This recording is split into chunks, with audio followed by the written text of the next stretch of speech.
हाम्रो गाडी त्यता छ, हामी यताबाट आयौँ। बाटो चाहिँ पुरै कचिलो जस्तै सेट लाएर ल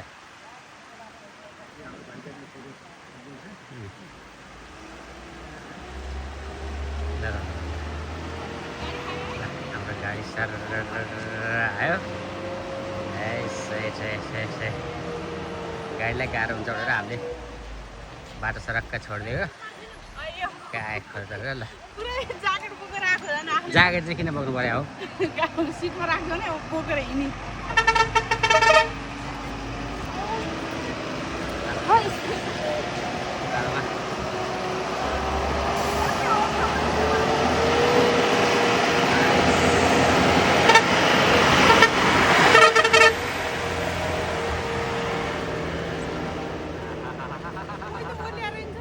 कति मिठो नि कति मिठो।